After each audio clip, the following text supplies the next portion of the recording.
Hey, how are you? Welcome back to the channel. My name is Drew, aka Booty Sweat, and today I'm going to be talking about some stuff related to Baraka, as you probably know, which is why you clicked on the video. We know that the balance patch came out, and Baraka and Cyrax both got a big time nerf in terms of damage, and so some of us have not been using Baraka Cyrax really that much. I was using him when the game first came out, but I got tired of people whining and complaining at me, so actually this nerf is kind of a double-edged sword, because on the one hand, it sucks that we're not going to be able to get as big of damage with Baraka as we used to. Obviously that hurts as a Baraka main, but the good news is whiny babies aren't going to constantly whine in our ear about us picking Baraka as if we didn't play a bottom 3 character for 4 straight years of MK11. I swear to God, NRS players are some of the whiniest babies in all of the FGC, and yes, I am talking to you if you are constantly complaining about Baraka. I'm not saying that the nerfs didn't need to happen, but geez, oh lord, like how many people were whining at me because I was picking Baraka, and I'm like, bro, I played Baraka the entirety of MK11. Anyway, let's get past that. So first things first, just kind of show you what we're talking about here. With Baraka in general, let's use this combo as an example.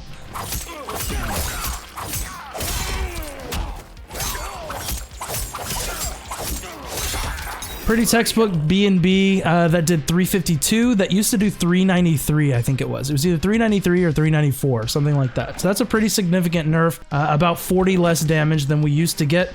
And then of course, while we're here in the corner, we can try this one out.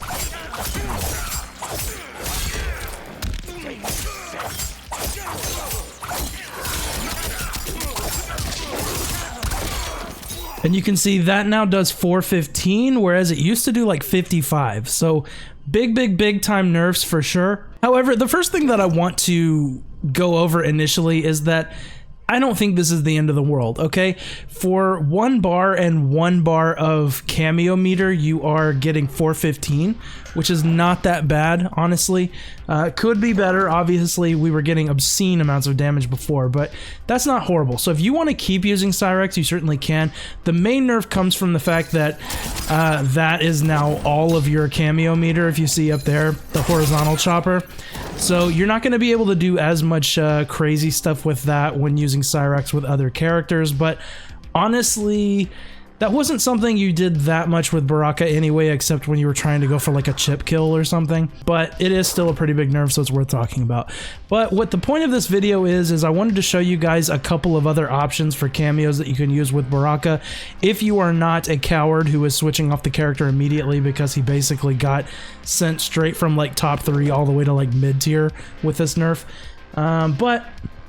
If you want to stick with him, if you want to be a character loyalist, then I'm going to show you a couple of options you can use. So the first of those is going to be Goro. Okay, so the first thing that we're going to be talking about with Goro is basically that I kind of slept on this cameo at first when the game first came out. But we're going to be going over some of the utility, because actually Goro and our second one that we're going to use, which spoilers is Scorpion, but we'll get to Scorpion here pretty soon, is they both have a lot more utility than Cyrax. Even before the nerf, they had more utility. And so a big thing is, you see I have the frame data up here. I want you to see this. So if I go and I do something like this, okay, normally that move is minus 15 on block,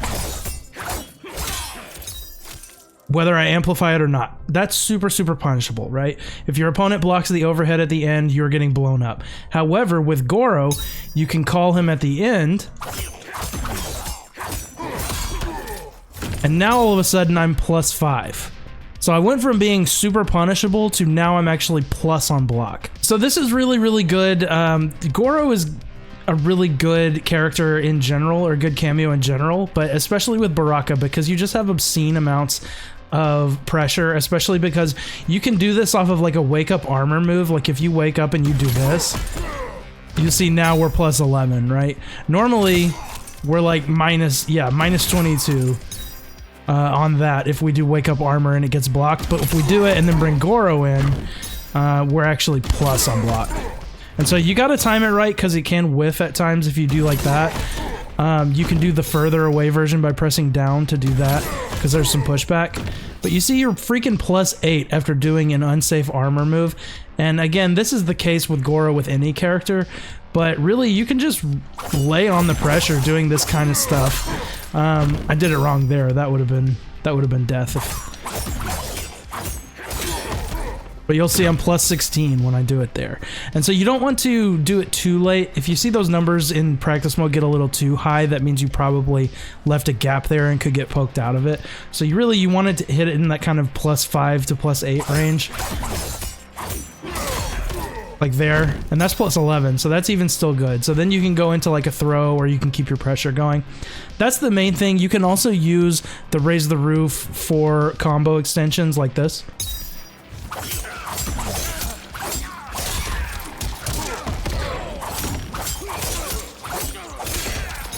Which gets you a little bit of extra damage, and you can also call one in when you're in the corner to get some extra damage as well.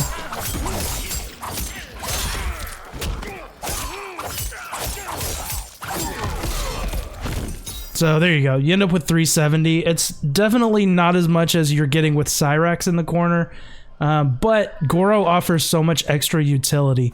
Another thing to keep in mind, however, is Goro does knock your health down by 50, so you'll notice I have 950 health up in the corner. That's because Goro does knock your health down a little bit, so keep that in mind. The other thing you can keep in mind with Goro is his stomp move, which I don't use that often because it does use up both bars of your kameo meter, but if you press twice, he'll jump up and then he'll eventually come down for the unblockable stomp. This can be really good if you get like a knockdown and you're, you know, wanting to keep that pressure. That was a knockdown, but you know what I mean? You keep that pressure and then you can go into something a little unsafe, and if they try to hit you back, then, you know, they'll get stomped on. Not as good as just using raise the roof to get plus frames in my opinion, but you might be able to find some utility for it. And then the last move is one that I genuinely never use, to be honest. It's his wake up armor move. It doesn't seem to work to me. This is of course his punch walk where he comes out and he does all this. It's 120 damage. You are immobilized, as you see. You can't do anything while he's out. And it is very safe on block, however. If they block it, I think you're -5. So it's safe on block, but so it kind of gives you a wake up option that's safe versus his wake up armor move. But again, the thing is with the wake up armor move, you can just use it and then use raise the roof and actually end up plus on block. So I don't know, I would mostly be using raise the roof with Goro. And then of course you have his back kameo, which is another combo extending move.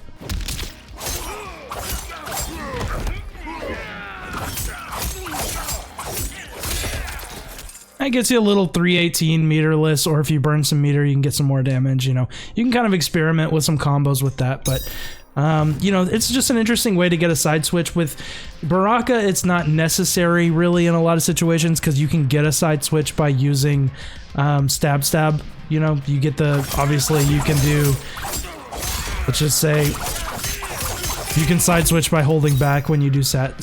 So the cool thing about stab is you can pick whatever corner position you want, you know. But anyway, I already went over that in the Baraka guide. So, all right, that's Goro. Let's switch over to the other kameo that I like to use, which is Scorpion. All right, now we have Scorpion, and of course, if you've used Scorpion or if you know Scorpion in this game, you have this little flame move, and that move is really good for like setups and for you know, getting additional combo damage. That's what I primarily use it for, is for combo extensions, and so you can do something like this.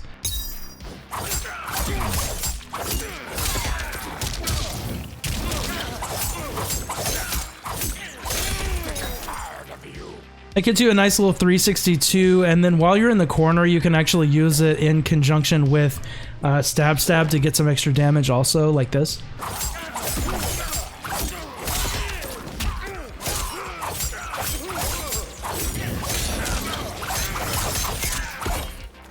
You can see there, that's a nice 387 for 1 bar and 1 bar of kameo, and again, because stab ends with the ability to pick which side you end on, it kind of makes him go over your head, but then you can stab him right back into the other side. Not bad, 387, not horrible, more than you get with Goro at this point.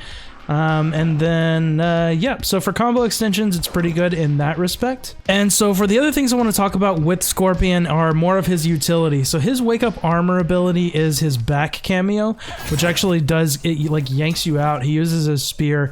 It gives you a hit of armor. and you get to basically get out of pressure. So this can be really important for certain matchups. Like Johnny Cage is the most miserable character to fight against as Baraka, because even though Baraka can zone a little bit, like this projectile is pretty good. He doesn't have a mid projectile. Like this stays high even if you amplify it, right? And so there's no mid projectile, so you don't have a lot in the way of zoning. And so when somebody like Johnny Cage gets in on you and he's plus on literally everything he ever does, it can be really, really annoying to deal with. And so having that wake up option of, hey, Scorpion, get me out of here. I'm sick and tired of dealing with this. It gives you that option, and it's actually very, very useful for that. It'll get you out of some sticky situations for sure, for only 1 bar of kameo. Pretty good. And the other thing to talk about with Scorpion that is really, really useful with Baraka in particular, because it gives you an overhead low mix-up, like a true mix-up, because online people might say things like this mixed with, you know, his back 1 mixed with his forward 3. They'll say that's a mix-up, but it's really, really not, because it's super reactable unless you're in 200 ping or something. And so anytime I've been playing like an actual good player, they're able to react to this pretty well. So it's not a true mix-up, honestly, but the overhead that you get, which is your forward kameo move, is that it's not just an overhead, it's also a combo starter. You see it puts them in that stun state where you can go into a combo. Actually gives you a real low overhead mix-up if you use back 3 or back 1 into that, and then, you know, you get a full combo afterwards. You don't get the most damage ever because you do get some scaling off of the kameo move, but anyway, like I said, you can use it with the back 3 as well. That doesn't combo though, so keep that in mind. They can react to that. However, this one is a lot harder, I've noticed, for people to react to. So if you want to, you know, go into the back 1 into the kameo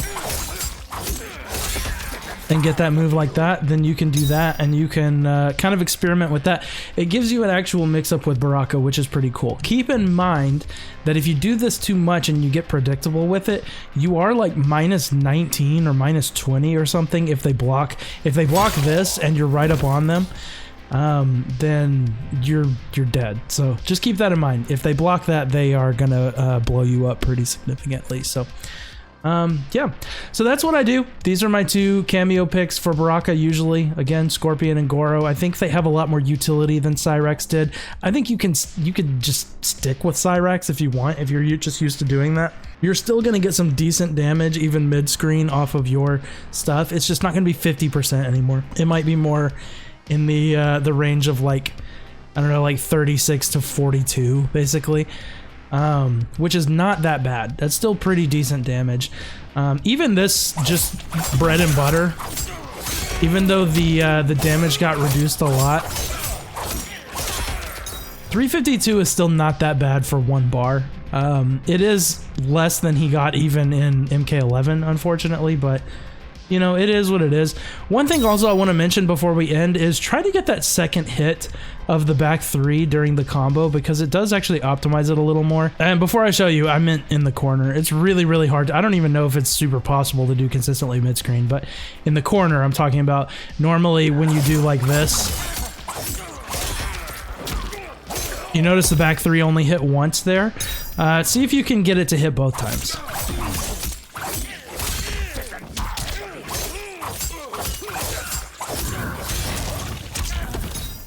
See what I mean?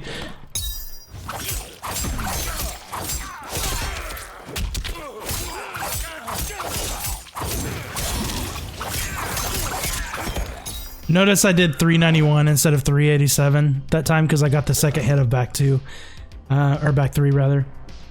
Just an extra. That's an aside. That one's for free. Alrighty, well that's going to be it for this one. I hope you enjoyed the video. If you do want more MK1 content, make sure you like and subscribe. Let me know in the comments if there's anything else you're having trouble with or you have questions about. Alright, have a great one. Be blessed.